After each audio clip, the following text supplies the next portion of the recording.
오늘은 이제 베드로 후서 2장의 후반부 12절부터 22절 말씀, 그리고 에스겔서 34장 말씀을 가지고 함께 나누도록 하겠습니다.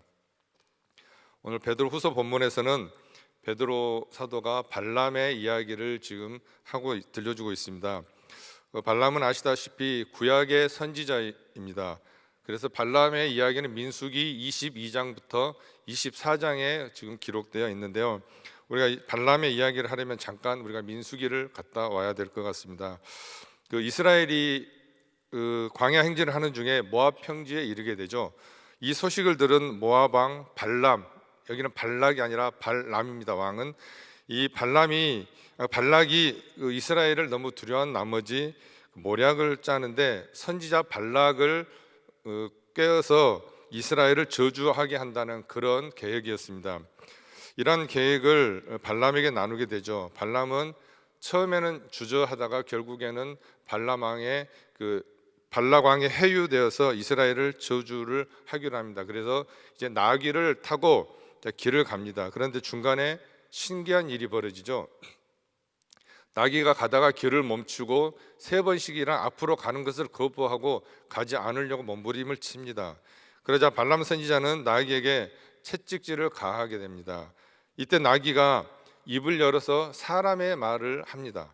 그러면서 뭐라고 하냐면, 아니 왜 나를 때리십니까? 나는 오늘날까지 평생을 당신의 정말 나귀로서 당신 평생 나를 타고 다녔지 않았습니까? 당신 나의 주인이 아닙니까? 하고 말하면서 지금까지 내가 언제 당신의 말을 거역한 적이 있습니까? 하지만 나는 지금은 더 이상 앞으로 나갈 수가 없습니다 하고 그 나귀가 사람의 말을 합니다. 나귀는 그 길 앞에 서 있던 천사의 모습을 본 것입니다. 이 여호와의 천사가 손에 칼을 들고 발람을 죽이려고 지금 서 있는 것을 본 것입니다. 나귀가. 그제서야 눈이 뜨인 발람 선지자는 이제 사건의 전말을 다 깨닫게 되고 천사에게 자기의 잘못을 고백하게 됩니다. 결국 발람은 이스라엘을 향해 저주 대신에 축복의 메시지를 남기는 것으로 이야기가 마치게 됩니다. 지금 사도 베드로의 눈에는 거짓 선생들이 이런 발람과 같은 존재인 것입니다. 거짓 선생들은 발람 선지자처럼 바른 길에서 떠난 사람들입니다. 그리고 불의의 싹을 사랑하고 불법을 행하는 사람들인 것입니다. 그러면서 또 베드로 사도는 말하기를 거짓 선생들의 그러한 가르침은 오아시스에 있는 생수처럼 보이지만 실상은 물이 없는 샘이라고 말합니다. 그리고 그들이 하는 말이 아주 매력적으로 들리는 것 같지만 결국에는 광풍이 오면 사라지는 안개와 같다고 말하고 있습니다. 여러분, 사도 베드로가 왜 이렇게 심각하게 거짓 선생들에 대해서 경고하고 있는 것일까요? 그 이유는 바로 성경 진리의 가르침, 예수 그리스도의 복음이 훼손되고 왜곡되기 때문에 그런 것입니다. 예수 그리스도의 구원의 은혜가 변질될 수 있기 때문에 베드로 사도가 이렇게 강하게 지금 말씀하고 있는 것입니다. 우리는 기억해야 됩니다. 하나님의 말씀은 우리 교회와 성도가 존재하는 그 이유입니다. 그리고 우리 믿음의 토대가 바로 이것인 것입니다. 그리고 하나님의 말씀은 영원토록 불변하는 불변의 진리인 것입니다. 오늘 베드로 사도의 말씀을 통해서 우리는 2가지 교훈을 얻을 수 있는데요. 첫째는 이단을 경계하라는 것이고, 두 번째는 이러한 발람의 유혹에서 자신을 지키라는 것입니다. 그러면 지금 오늘날 발람은 무엇일까요? 우리 그리스도인들이 일상에서 만나고 경험하게 되는 그러한 탐욕들, 그러한 욕심들이 아닐까 생각을 합니다. 사랑하는 여러분, 우리가 정말 한 번의 방심으로 인해서 발람의 유혹에 빠지지 않도록 항상 우리는 성령의 도우심을 구하는 저와 여러분이 되어야 될 것입니다. 계속해서 에스겔서 34장입니다. 지금 이스라엘 나라가 망했습니다. 이스라엘이 완전히 바벨론에게 함락당하고 이제는 소망이 끊어져 버렸습니다.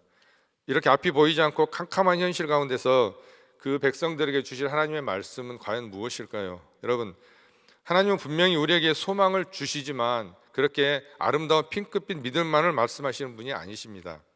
왜 이렇게 되었는가라고 하는 그 원인을 분명하게 밝혀서 드러내시는 분이십니다. 이게 하나님의 치료 방법입니다.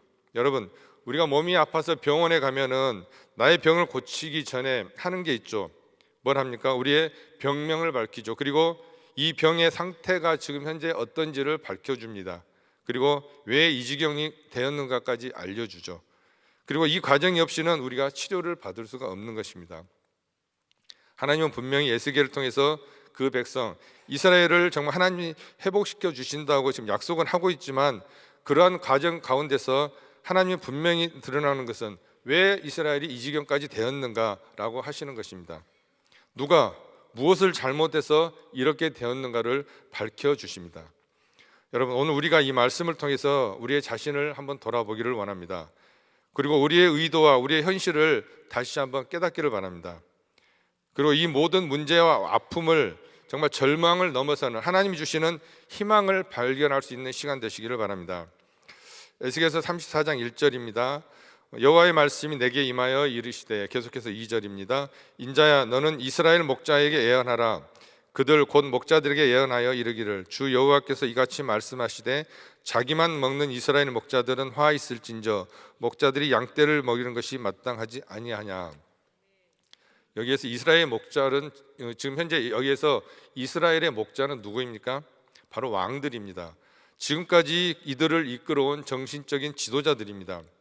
우리가 지금 현재 목자라고 말하면은 신약에 와서 목자의 개념은 바로 예수님이기 때문에 정치적인 지도자보다는 바로 종교적인 지도자들을 우리는 생각을 합니다. 그래서 목사님들 또는 종교적인 지도자들.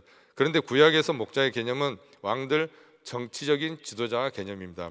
그래서 하나님께서 이스라엘 목자들에게 예언한다는 말은 뭐냐면, 지금까지 여태까지 이 지경으로 만들어버린, 나라가 망할 때까지 이 지경으로 만든 왕들에 대해서 지금 말씀하고 있는 것입니다. 그래서 그들이 어떻게 했냐면, 2절에 아까 그랬죠. 자기만 먹는 이스라엘 목자들, 이들에게 화 있을정 그랬거든요. 목자들이 누구를 먹여야 됩니까? 목자들이 양떼를 먹여야 됩니다. 그런데 자기만 먹는다. 이게 무슨 말입니까? 이 당시 왕들이 이스라엘 백성들의 상태를 정말 확인하지 않았다는 거죠. 그리고 자기의 고집만을 계속 부렸다는 것입니다. 어떤 고집 부렸습니까? 바벨론에게 항복하지 않았습니다. 바벨론에게 항복하지 않고 계속해서 애굽의 도움을 요청하고 어떻게든 지금 이 전세를 역전시켜 보려고 자기네들이 노력을 했단 말입니다. 그런데 하나님의 뜻은 어디 있었습니까? 바벨론에게 항복하는 거였거든요. 항복했다면은 결국 나라의 국권을 잃었겠지만 뭘 건질 수 있었어요? 백성들은 건질 수 있었거든요. 그런데 그 왕들이 끝까지 저항하죠. 끝까지 항복하지 않고 결국은 망하고 맙니다. 왕들은 자기가 지금 정치하고 있는 이 치세에만 생각하고 백성들을 돌아보지 않은 거예요. 왕들에게 있는 오직 하나의 가치는 뭐였냐면은, 내가 왕의 자리에 있을 때 망하면 안 돼. 내 때 망하면 안 돼. 이거였어. 내가 1호가 될 수는 없다는 거였습니다. 다음에 망해도 돼. 근데 내 때는 절대 안 돼. 그러니까 어떻게 해요? 항복하지 않고 끝까지. 왜? 내가 항복했다는 게 역사의 길이 남게 되잖아요. 그러니까 계속해서 열강을 쫓아다니면서 도움을 구하고 애걸하고, 그러면서 나라는 어떻게 됩니까? 점점 망해가고, 백성들은 점점 수탈되고 먹을 것을 잃어버리고, 마지막에는 자식까지 잡아먹는 그러한 비참하고 끔찍한 일이 벌어지고 맙니다. 그리고는 결국에는 망하는 거죠. 이렇게 된 것이 누구 때문이냐? 바로 양떼를 먹이지 않고 자기만 먹는 이스라엘 목자들, 왕들 문제다. 이렇게 지금 말씀하고 계시는 것입니다. 3절에는요, 너희가 살찐 양을 잡아 그 기름을 먹으며 그 털을 입되 양떼는 먹이지 아니하는도다. 자, 여기에 너희가 살찐 양을 잡아 그랬는데 양떼를 먹이지 않았다고 했잖아요. 그런데 살찐 양이 어떻게 있어요? 나를 위한 건 특별히 있어요. 나를 위한 것은 내가 먹으려고, 그러니까 내 양을 치는 게 아니라 내가 먹으려고 내 식량을 채운 것입니다. 여러분, 원래 이스라엘 백성에게는 왕이 없었습니다. 누가 왕이셨어요? 하나님이 왕이셨습니다. 하나님이 통치자이셨습니다. 그래서 하나님께서 출애굽을 하실 때 모세라고 하는 하나님의 대리자를 세우셨고, 그 다음에 여호수아를 세우셨고, 그 다음에 계속해서 사사들을 세워주셨습니다. 그들은 풀타임이 아니라 파트타임이었습니다. 그들은 한시적으로 쓰임을 받고 물러나는 사람들이었습니다. 그리고 그것은 세습 때는 그러한 존재가 아니었고요, 그들에게는 권력이 없었습니다. 그러나 이스라엘 백성들은 그거에 대해서 만족하지 못했습니다. 하나님, 우리에게 왕을 주십시오. 왜? 가나안에 들어와 보니까 모든 나라들이 왕이 있고 왕들이 다스린 나라들이 평안하게 잘 사는 것처럼 보였거든요. 그들의 눈에 들어온 각 나라의 평안의 원인이, 이유가 왕이 있는 것처럼 보였습니다.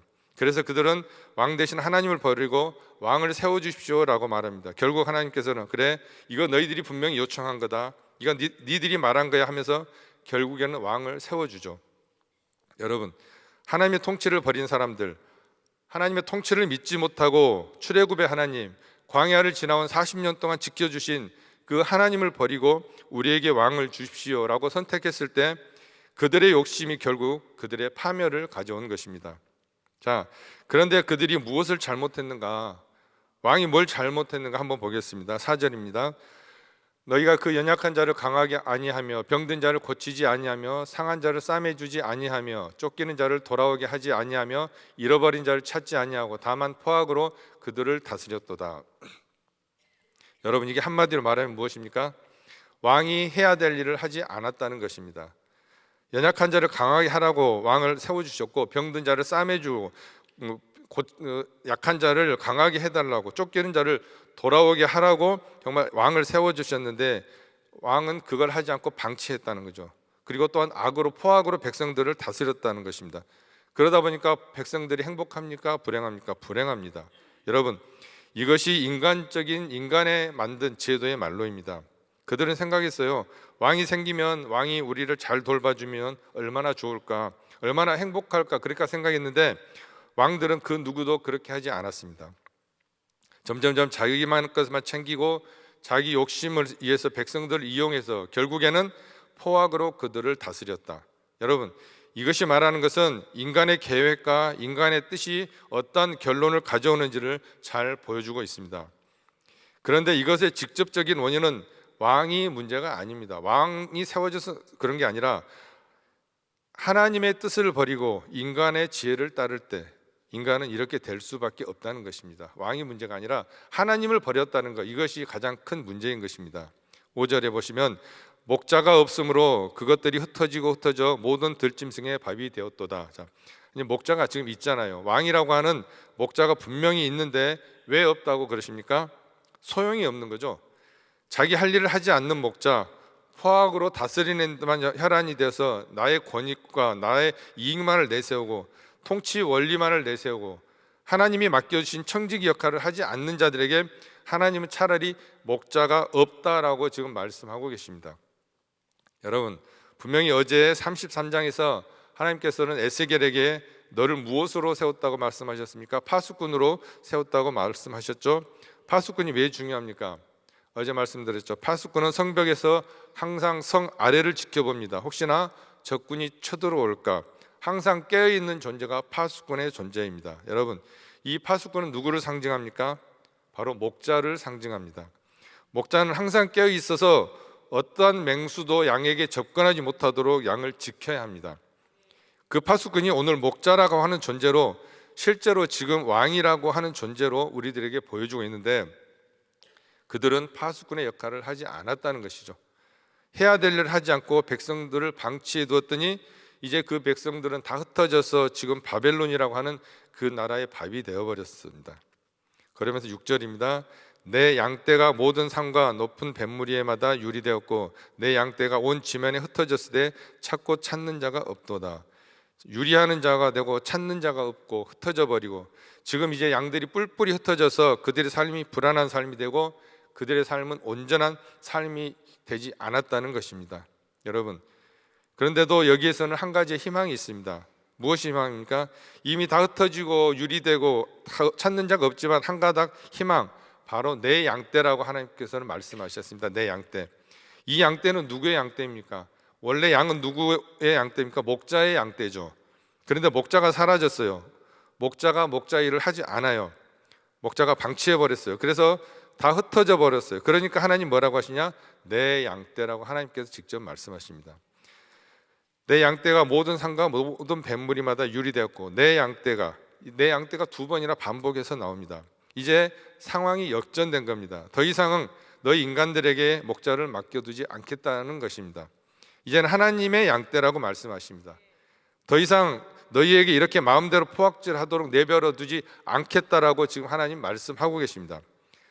오늘 우리가 함께 나눌 한 구절 말씀입니다. 에스겔서 34장 15절 말씀입니다. 함께 봉독합니다. 내가 친히 내 양의 목자가 되어 그것들을 누워 있게 할지라 주 여호와의 말씀이니라. 여기에서 내가가 누굽니까? 내가 바로 여호와 하나님이십니다. 이제 하나님은 어떤 말씀을 하시느냐?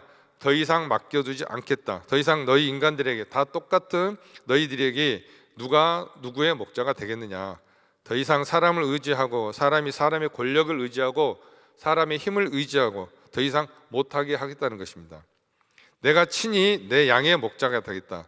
내가 친히 너희들을 누워있게 하겠다. 이 말씀은 무슨 말입니까? 너희들을 내가 친히 배부르게 하고 내가 너희들을 친히 지켜주겠다. 지금 하나님께서 말씀하고 계십니다. 즉 내가 친히 내 양의 목자가 되겠다.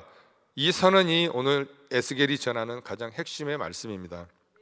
인간 목자는 실패했잖아요. 나라도 망했잖아요. 바벨론으로 포로로 끌려갔잖아요. 그러나 하나님은 끌려간 백성을 회복시키는데 누굴 보내서? 하나님이 직접 오셔서, 다른 누구도 아닌 하나님이 직접 오셔서 하시는데 그분이 누구냐? 16절입니다. 아까 그 목자들이 하지 않았던 일을, 그 일을 하나님이 하시는데 함께 봉독합니다. 그 잃어버린 자를 내가 찾으며 쫓기는 자를 내가 돌아오게 하며 상한 자를 내가 싸매주며 병든 자를 내가 강하게 하려니와 살찐 자와 강한 자는 내가 없애고 정의대로 그것들을 먹이로다.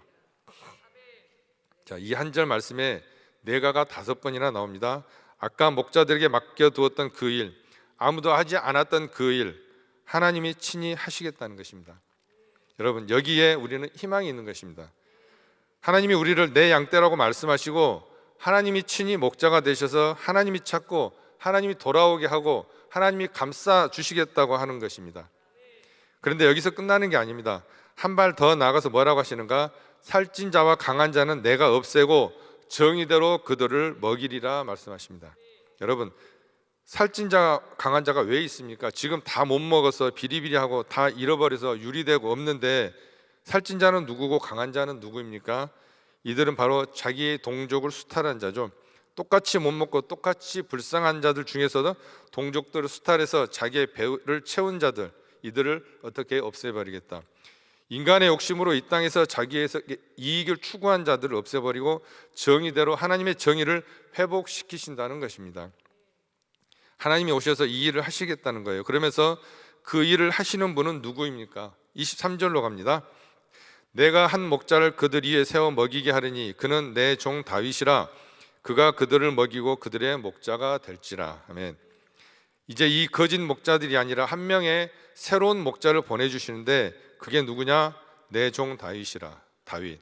여러분, 다윗은 이미 400년 전에 죽었습니다. 400년 전에 죽은 왕이 어떻게 목자가 됩니까? 바로 다윗의 후손이죠. 다윗의 후손으로 오실 메시아 예수 그리스도. 다윗은 그분의 그림자였습니다. 예수 그리스도께서 이제 다윗의 후손으로 오셔서 어떻게 합니까? 그가 그들을 먹이고 그들의 목자가 될지라 지금 말씀하고 계시는 것입니다. 25절입니다. 내가 또 그들과 화평의 언약을 맺고 악한 짐승을 그 땅에서 그치게 하리니 그들이 빈들에 평안히 거하며 숲풀 가운데 잘지라. 자, 화평의 언약. 여러분, 이게 무엇입니까? 예수님을 믿으면 누구든지 구원을 얻는다는 것입니다. 이게 바로 화평의 언약입니다. 그 전까지 구약의 율법은 무엇이었습니까? 행위 언약이었죠. 행위 언약. 그래서 행위가 바른 자는 구원을 받고 행위가 그런 자는 벌을 받는다 했습니다. 그런데 이제 하나님은 그것을 요구하지 않으십니다. 왜? 행위 언약으로서는 우리가 구원을 얻을 수 없기 때문에요. 사람이 모두가 죄인이고 선한 자는 아무도 없습니다. 그래서 더 이상 예수님이 오셨을 때 그 언약은 행위 언약이 아니라 바로 화평의 언약입니다. 누구나 예수님을 믿으면 산다는 거죠. 누구나 예수님을 구세주로 믿고 하나님 아버지를 모시고 산다면 그게 바로 화평의 언약입니다. 여러분, 이것이 바로 예수 그리스도께서 우리에게 주시는 복음인 줄로 믿습니다. 여러분, 이 복음 앞에서는요, 우리의 모습이 전혀 중요하지가 않습니다. 우리의 배운 거, 내가 가지고 있는 거, 내가 지금 누리고 있는 거 전혀 중요하지가 않습니다. 예수 그리스도를 믿기만 하면 우리에게 복이 내려지고 은혜가 넘치고 새로운 삶의 정말 풍성함이 열린다고 말씀하고 있습니다. 그래서 오늘 이 에스겔서 34장은 복음인 것입니다. 여러분, 구약 속에도 복음이 나옵니다. 신약에만 있는 게 아닙니다. 우리는 흔히 구약은 하나님의 벌, 징계를 주로 이야기하고 신약은 회복을 이야기한다? 아니요. 구약 속에서도 하나님은 말씀을 하시기 때문에 여기에도 하나님이 행하실 일들이 있습니다. 인간의 목자는 한계가 있지만 그러나 우리 목자, 참 목자이신 예수 그리스도는 잃어버린 우리를 찾는 분이시고 항상 우리를 싸매 주시는 분이고 병든 우리를 고쳐 주십니다.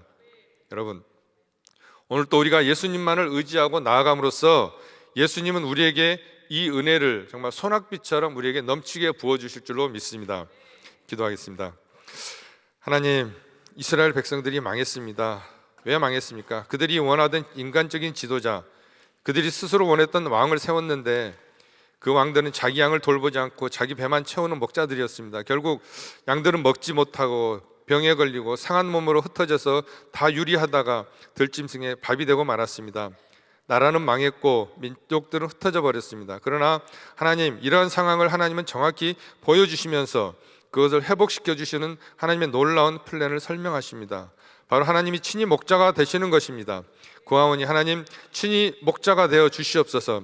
하나님이 친히 인도하여 주시옵소서. 마치 내가 목자인 것처럼, 내가 내 인생을 인도할 수 있는 것처럼 교만하여서 나의 생각과 나의 주장을 일삼는 우리에게 주여 그리스도를 다시 한번 목자로 모시고 예수님의 통치, 하나님의 인도하심에 순종하여서 그리스도를 붙잡아 내 삶 가운데 은혜의 구원을 누리며 그 구원을 전파하며 나누며 선언하는 저희들이 다 되게 하여 주시옵소서. 예수님의 이름으로 기도합니다. 아멘.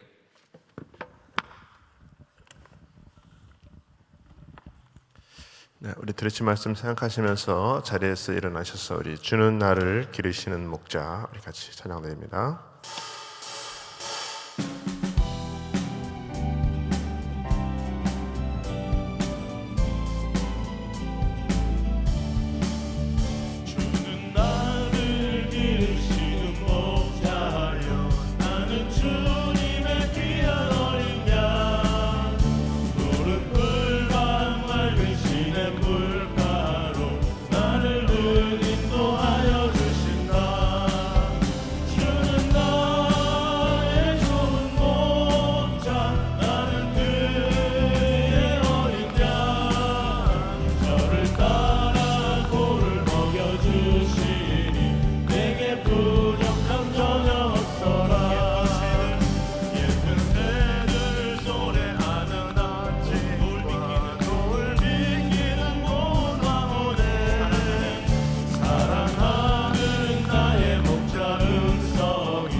여호와는 나의 목자시니 내가 부족함이 없는 줄 믿습니다. 여러분, 여호와가 우리 목자만 되신다면 여러분 우리는 신앙생활에서 모든 삶에서 부족함이 없습니다.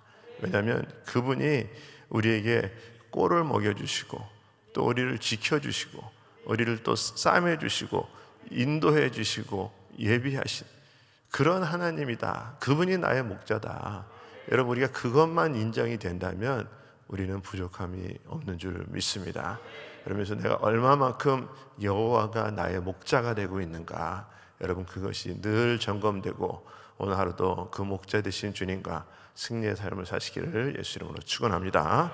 자, 우리 마음에 소원이 있으신 분들은 가슴에 손을 모으시고, 또 아픈 분들은 아픈 곳에 믿음으로 손을 얹으시기 바랍니다.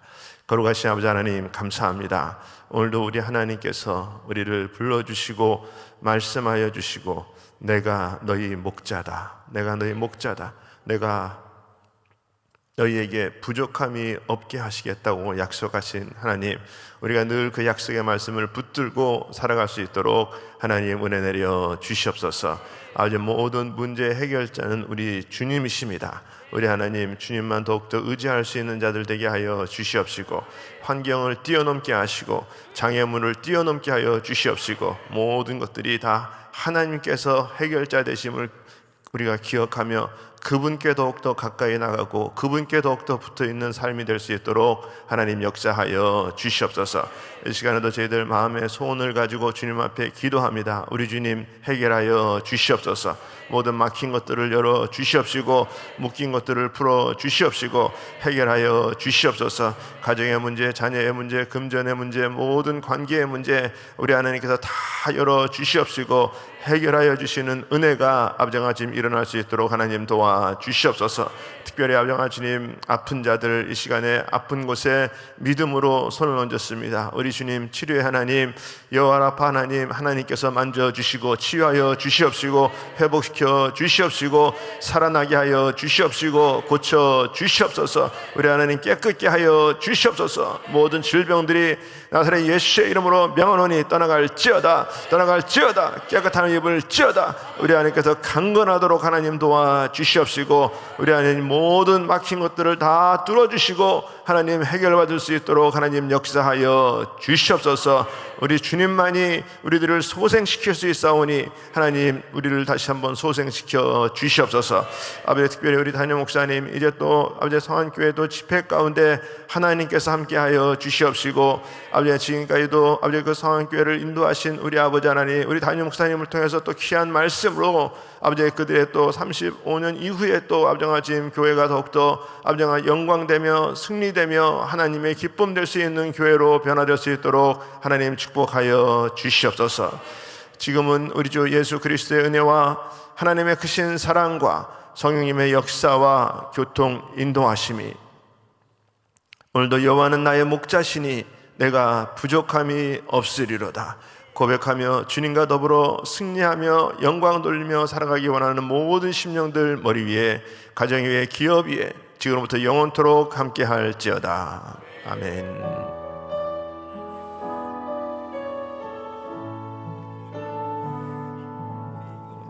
아멘. 네, 우리 기도할 자리 잡으시고 오늘도 우리 합심해서 우리 기도합니다.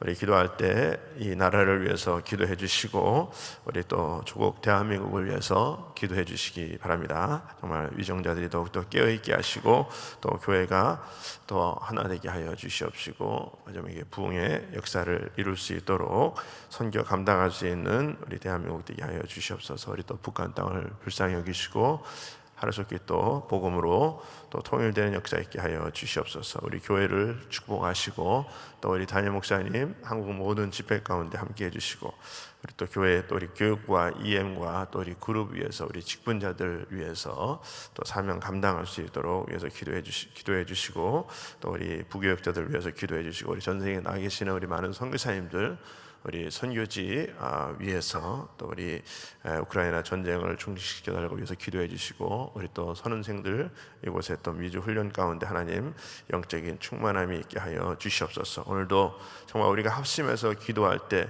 주님이 나의 목자 되심이 더욱더 우리 삶 가운데 깨달아지고 그분 붙들고 살아갈 수 있도록 하나님 도와주시옵소서. 우리 시간에 같이 주여 삼창하시고 우리 통성으로 합심해서 기도합니다. 주여, 주여, 주여. 거룩하신 아버지 하나님 감사합니다. 이 시간에도 살아서 역사